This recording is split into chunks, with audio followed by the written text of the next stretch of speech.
Hello, and this is episode 5 of my haunted experience on Craig Road.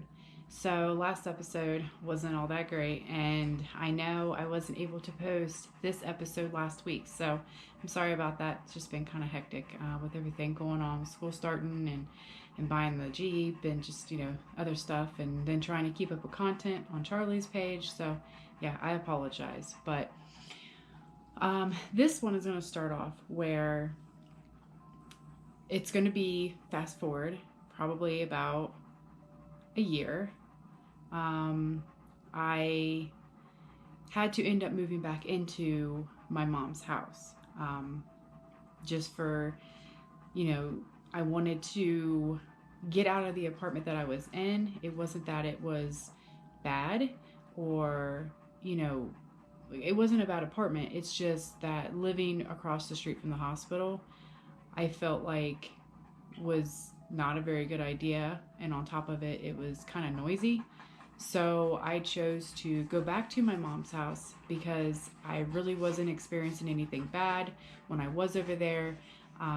Just little things that, you know, I guess I want to say didn't really bother me anymore. So, yeah, I went back and it probably wasn't the smartest thing I did, but I stayed there for a little while before I ended up getting right out of the house again. So this is one night we were, at the house, and it was me and my mom and my oldest daughter.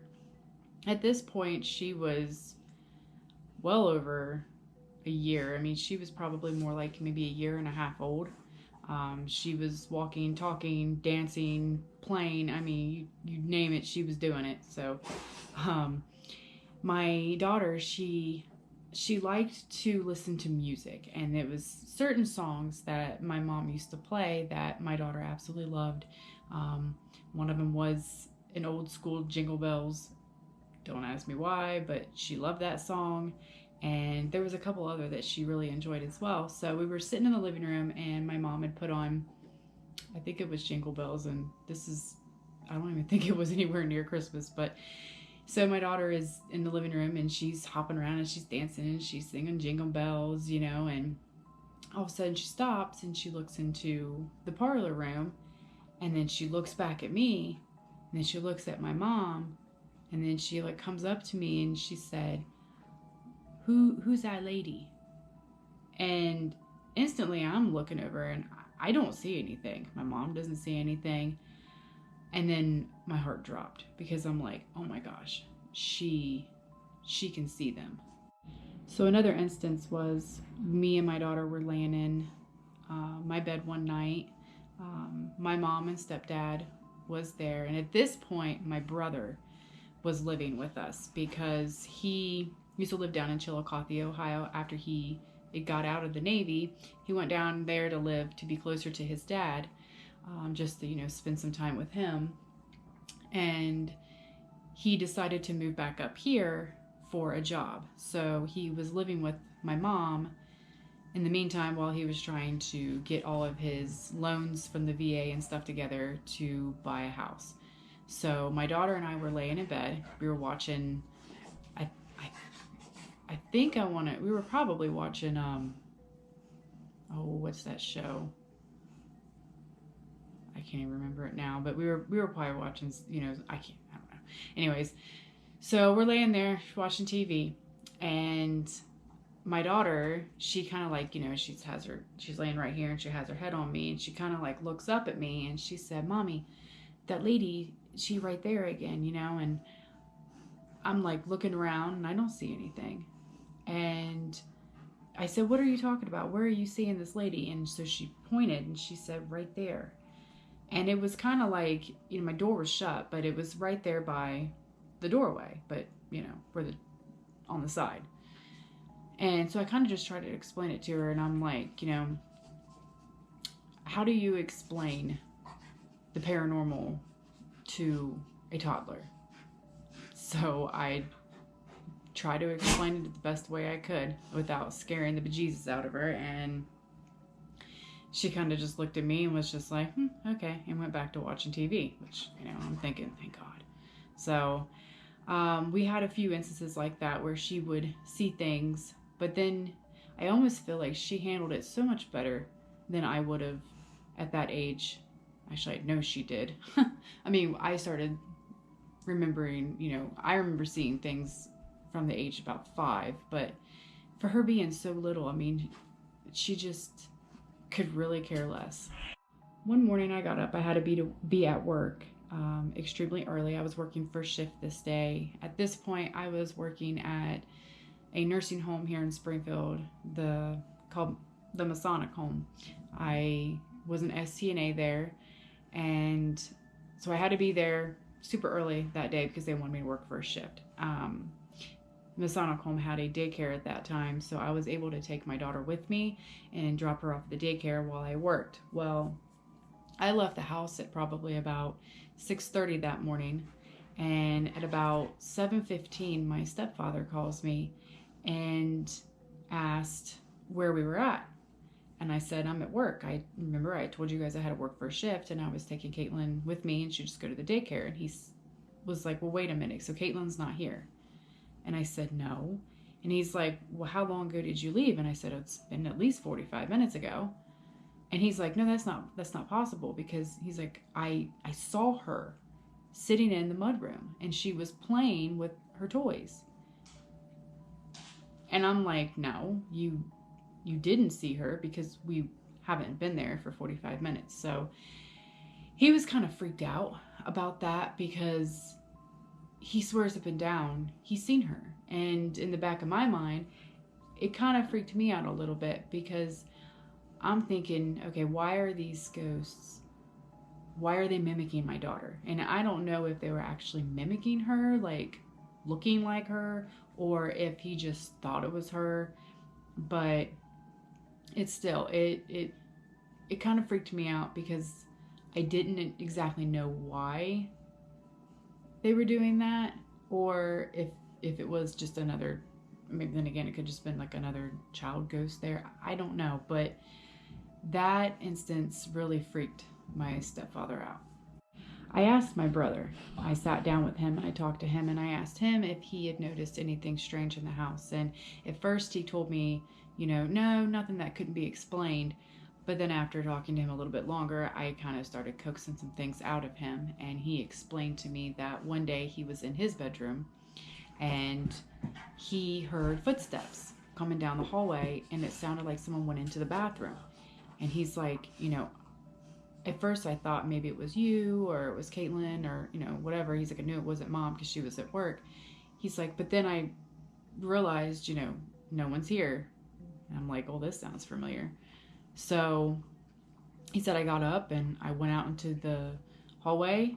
I knocked on the bathroom door. No one answered. He's like, so I went in and there was no one there. And he's like, I don't know if maybe it was just the wind. And I'm like, the wind? I mean, come on, seriously. But that was, he said probably the first thing that he had noticed. Another thing that he had noticed was one day he was downstairs in the kitchen. He was making himself a cup of coffee. And my brother's always been into music. He plays guitar and stuff like that. And he said that he heard his guitar upstairs. And he said, and it was like someone was strumming a couple different notes. And so he said he went upstairs, went into his room, looked, and there was nothing there. He said, and as he went to turn around to walk away, his guitar that was on a stand fell over. So he said at that point, it kind of ticked me off, because, that's an expensive guitar. He was like, and he's like, but then again, I just thought maybe I didn't have it propped up good enough, or, whatever. And so then I kind of sat down and explained to him the things that I've experienced. And again, he's looking at me like, okay, so why are you still here? I'm going to fast forward a little bit. At this point, I was pregnant with my second daughter. I knew at this point I wanted to get out of this house as soon as possible. I did not want to stay in this house being pregnant with another child. And I'm thinking maybe that's the reason why things were so, I want to say, violent, because I was pregnant. So I was bound and determined to get out of this house as soon as possible. I I'm still saving up money to be able to have a down payment, and where I wanted to move, I had to have my deposit and 2 months of the rent up front. So I was still saving up, and I was very close, but still, I still had a good couple months to go. So I was upstairs, and my daughter was gone at this point. My daughter was with my mom, I believe, and my brother was downstairs. So I was upstairs. I come out of the bathroom and I'm walking, and I went to go into my room to get a few things, and I was going to leave. Well, I go to my room, I get a couple things, and again, I hear what sounds like footsteps, but it was almost like it was coming out of my mom's room. So I kind of, peek out, look down the hallway, didn't see anything. I'm thinking like, okay, whatever, So I go back out of my room, and as I'm getting ready to walk down the steps, something like pushed me. To the point I didn't fall down the steps, but something pushed me definitely where I had to like lunge and I had to grab onto the staircase. So then I'm like, okay, what the hell is this? And I go running down the steps, and I run into the kitchen, and I'm like telling my brother, and my brother's like, are you sure you just didn't trip?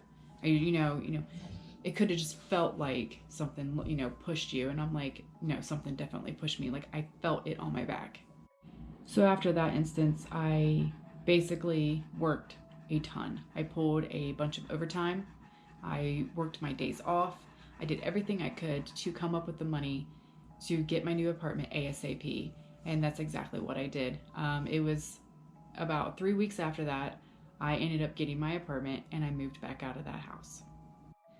Again, living in my new apartment, I did experience things that, like I still experience to this day. Just stuff being moved. I didn't experience anything bad for a while in my apartment. And it was after my second daughter was born, that I did experience a very frightening thing. And I feel like that carried over from the farmhouse, because I had as a very similar instance happen at the farmhouse while I was staying there after I had my second daughter, which I will get into all that in the next episode. So I didn't live in that apartment very long. I guess at this point I felt like I could run from the things that was happening, but I learned you can't run from it. Again, I know this episode wasn't very exciting, but I'm thinking I'm only going to have one episode left, which will be posted next week. This episode is probably going to have the most frightening things that have ever happened to me. So that one is going to be the best one out of all of them. It's one of those things that's, it kind of saved the best for last, but in this case, I had to build up to this point. But, yeah, hopefully next week will be the last one. I'm hoping I can fit it all into one. That way you guys can have the full story, but we'll see. So stay tuned, and I'll see you again next week.